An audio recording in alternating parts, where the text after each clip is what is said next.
안녕하세요. 코인 알려주는 남자입니다. 제가 영상에서 2023년도에를 말씀드리면서 좋은 뷰에 대해서 좀 공유를 했잖아요. 좋은 뷰를 공유한 이후에 과연 그럼 지금 이제 이 코인 시장에 리스크는 없는지에 대해서 한번 살펴보려고 해요. 이 영상을 통해서. 이 이유는 제가 루나 사태가 생긴 이후로 이제 크립토 시장에서 이 리스크를 매니지먼트 하는 게 얼마나 중요한지 제가 몸소 깨달았기 때문에 좋은 전망 이런 것들도 다 이제 살펴면서 그 안에서 그 리스크가 내재되어 있는 게 어떤 것들이 있는지 이런 것들을 많이 보려고 노력을 하고요. 그렇기 때문에 지금 현재 그러니까 단기적인 관점으로 트레이딩 관점에서의 리스크와 그다음에 이제 코인 시장 자체에 숨겨져 있는 그 리스크가 있고 또 전체 거시적인 측면에서 또 리스크가 있기 때문에 이런 부분들을 나눠가지고 여러분들께 모두 공유하는 시간을 가져보도록 하겠습니다. 그래서 여러분들께서도 이 영상을 보시고 이런 그 위험이 도사리고 있기 때문에 이제 코인 투자를 할 때 전략적으로 어떤 식으로 가져가야 될지에 대해서 한번 세워보시면 좋을 것 같아요. 자, 본격적으로 시작을 하면요. 지금 비트코인 차트가 많이 빠진 상태에서 가격이 조금 올라 있어가지고 16,000불 이렇게 돼 있고요. 그 다음에 알트코인들도 시장이 그러니까 빠진 뒤에 조금 올라가지고 며칠 이제 새해가 시작되고 좀 괜찮잖아요. 그렇기 때문에 사람들이 이제 방심을 할 수 있거든요. 네, 이제 보면은 어제 미국에서 고용지표가 발표가 됐는데 이 고용지표가 의미하는 바가 전체적으로 무엇이었냐면은 미국 고용이 굉장히 세다. 굉장히 고용이 안정적이다. 이런 말을 하고 있어요. 미국 같은 경우는 긴축을 어마어마하게 많이 했는데도 이 고용이 실업률이 증가하지 않고 고용이 안정적이란 말은 추가 긴축을 더 해도 미국이 버틸 수 있다라는 걸 의미하기 때문에 아마 이 이후에 이제 매크로에서 좀 더 추가 긴축에 강한 그 이야기나 혹은 실행이 나올 수 있기 때문에 이 부분을 저희가 좀 조심해야 되는 거는 기본적으로 가지고 있어야 될 것 같습니다. 그럼 본격적으로 이 코인 시장의 이 단기적인 관점에서 결론부터 말씀을 드리면은 이 알트코인이 이제 급락을 할 가능성이 좀 있어요. 이 이유에 대해서 좀 설명을 드리면은 지금 비트와 이더의 이게 마켓 도미넌스인데요. 이더리움 같은 경우는 지금 시장에서 도미넌스가 이제 20%가 넘어가면은 이 도미넌스라는 말이 무엇이냐면은 이더리움이 전체 암호화폐 시가총액에서 차지하는 이 시가총액의 퍼센테이지를 말하는 거거든요.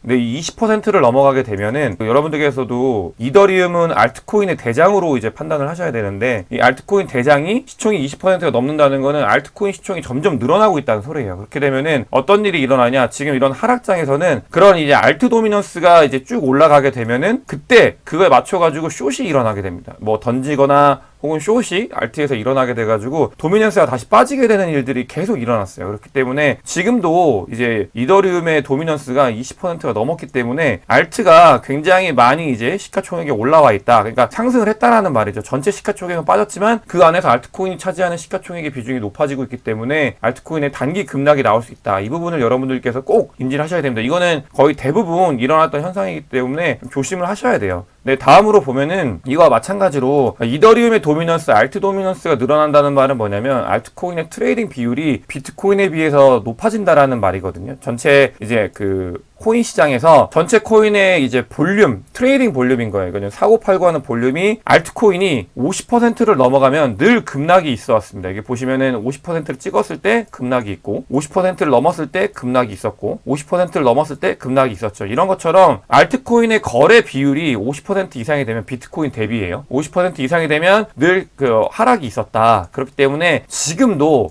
보시면은 이제 50% 이상을 찍었잖아요. 그렇기 때문에 추가 하락이 한 번 정도 있을 수 있기 때문에 여러분들께서는 이 부분을 단기적으로 좀 조심하셔야 된다고 꼭 말씀을 드리고 싶어요. 제가 영상에서도 많이 남기는데 지금 이제 기간 조정 기간인데 한 번 정도 추가 하락이 있을 수 있다고 하잖아요.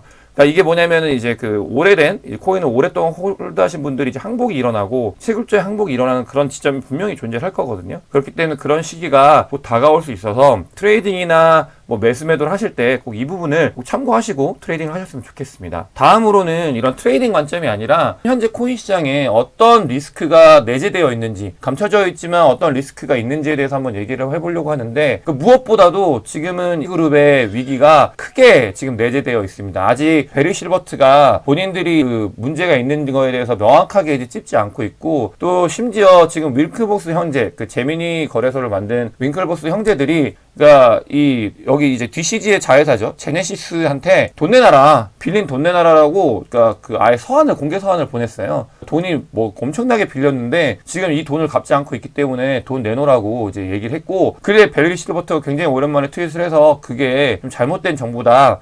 라고 얘기를 하고 있는데, 어찌됐든 간에 지금 이제 살펴보면은 이 DCG 그룹은 지금은 정상 상태가 아닌 건 확실합니다. 그래서 DCG 그룹에서도 지금 이걸 해결하기 위해서는 좀 더 시간이 필요하다라고 얘기할 만큼 정상적인 상황이 아니기 때문에 이 코인 시장에는 DCG발 이제 리스크가 내재되어 있다라는 건 여러분들께서 꼭 인지를 하셔야 돼요. 이 리스크가 얼마나 클지, 어떻게 될지, 혹은 정리가 될지, 이런 것들은 시간이 지나야 알 수 있기 때문에 저희 같은 경우는 계속 이런 문제가 있다라는 걸 인지를 하면서 이제 트래킹을 해나가야 된다. 이런 것들을 꼭 지금 여러분들이 아셔야 된다라고 말씀을 드리고 싶고요. 지금 이게 DCG발 리스크가 단순히 리스크가 있다라는 게 아니라, 그러니까 그레이스케일에서 이제 발행하는 이제 신탁 GBTC나 G-이더가 있거든요. 이거 같은 경우는 이제 신탁인데, 지금 이게 그러니까 프리미엄이 마이너스 60%를 달성을 했어요. 이게 이 말이 무슨 말이냐면은, 지금 이제 G-이더를 사면 ETH 이게 60% 지금 이더 가격보다 60% 더 싼 가격에 살 수 있다는 말이에요. 60% 싸게 가격에 살 수 있는데, 대신에 이 이더를 현물로 바꾸려면은 6개월 뒤에 현물로 바꿀 수 있다. 이런 증서거든요.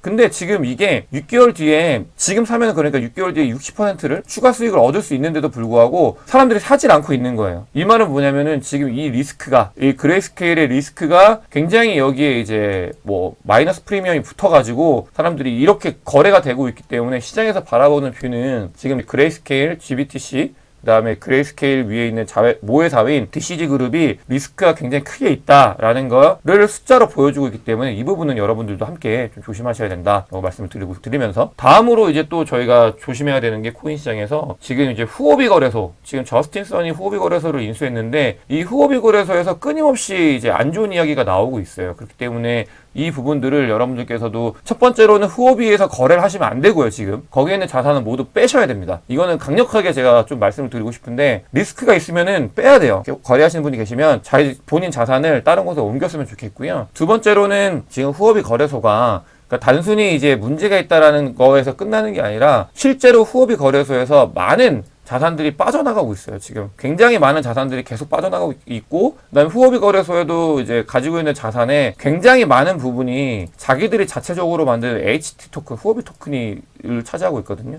그러니까 이런 건전성이나 이런 부분에서 FTX가 날아간 그런 것까지는 아니겠지만, 그걸 준하는 모습을 보여주고 있기 때문에 여러분들께서는 이 코인 시장에 지금 거래소 리스크가 추가로 있다, 이런 부분과 이게 언제 어떻게 될지 모른다라는 거를 같이 인지를 하시면서 좀 조심하시는 게 좋을 것 같다라는 말씀을 드립니다. 다음으로는 이제 거시적인 관점인데요. 빅쇼트의 주인공이었던 마이클 버리가, 그러니까 지금 인플레이션이 피크해서 이제 좀 있으면 이제 경기 침체가 올 건데, 이제 경기 침체가 오면은 이제 금리를 인하할 거거든요. 그렇게 되면 이제 완화책이 오면 다시 이제 인플레이션이 올라가고, 인플레이션 올라가면은 또 이제 그 인플레이션을 잡기 위해서 이제 긴축을 하고, 이런 것들에 대한 악순환의 고리가 이제 시작이 됐다라고 얘기를 하고 있어요. 이게 지금 그러니까 단순히 바로 풀 수 있는 문제가 아니다, 이런 악순환의 고리가 시작이 되면서 계속 경기 침체가 계속 올 거다, 이런 얘기를 경고를 하고 있거든요. 근데 이 부분은 마이클 버리가 이제 여러분들께서 2021년도에 마이클 버리가 계속 경고를 했어요. 버블이다. 뭐 테슬라도 그렇고, 그 다음에 이제 자산시장도 그렇고 버블이다 경고를 하면서 인플레 때문에 하락이 올 거다라고 얘기를 했는데, 실제로 그렇게 됐잖아요. 그렇기 때문에 이런 것들은 좀 지켜봐야 된다라는 말씀을 드리고 싶어요. 이 말은 뭐냐면은, 어찌됐든 간에 거시적으로 23년도 1Q 저희가 늘 말씀드리잖아요. 이 1Q는 조심을 해야 되는 시기다. 이걸 이제 거시적으로 좀 저희가 같이 바라봐야 된다라는 얘기를 말씀드리고 싶어서 이 마이클 버리를 가지고 왔고요. 그 다음에 이제 제가 굉장히 많이 추종하고 있는, 좀 좋아하는 이제 린 알덴이라는 분이 계시는데, 이분 같은 경우도 지금의 인플레이션 같은 경우는 지금 아까 마이클 버리가 얘기한 그렇게 이제 악순환의 고리가 시작됐다고 생각을 하고 있어요. 그래서 그러니까 인플레이션 고리가 3번 온다, 그러니까 스트라이크가 3번 친다라고 얘기를 하고 있는데, 실제로 이제 역사에서, 미국 역사에서 그런 일이 있었고, 이게 지금 이제 그런 모습을 보이고 있다라고 얘기를 하고 있어요. 그렇기 때문에 경기 침체나 이런 부분에 대해서는 너무나 당연하게 생각을 하고 있어서, 지금 저희가 인지하지 못할 수 있지만 그런 것들이 이제 쓰나미로 다가올 수 있거든요. 이런 것들은 자산 시장에서 영향을 미치면 결국 코인 시장에도 큰 영향을 미치기 때문에, 이런 부분들이 저희가 지금 아까 오늘 살펴본 게 이제 단기적으로 바로 이제 알트코인들의 하락이 일어날 수 있고, 그 다음에 코인 시장에 어떤 리스크가 있는지, 그게 터지게 되면은 분명 악재로 작용을 할 거거든요. 그렇고, 그 다음에 거시적으로 지금 지표가 좋지 않은 모습을 보여주고 있는 것들에 대해서 살펴봤습니다. 지금 코인 시장은 어떤 호재가 있으면은 올라갈 거리보다는 악재가 있었을 때 그걸 이용해가지고 빠질 수 있는 그러니까 그게 더 훨씬 그 부분이 강한 도미넌스를 가지고 있거든요. 그래서 악재가 나오면 그러니까 원래 상승장에서는 악재가 나와도 그걸 다 커버를 해요. 보통은 그런 것들 다 커버하고 올라가는데 하락장에서는 이런 악재들이 더 크게 작용을 하기 때문에 더 큰 하락을 유발할 수 있기 때문에 이런 것들을 저희가 관리하면서 이제 투자에 임하는 게 좋을 것 같아가지고 오늘은 이런 영상을 한번 준비해봤습니다. 여러분들께서 제 영상이 도움이 되셨으면 구독과 좋아요 부탁드리고요. 영상 봐주셔서 대단히 감사합니다.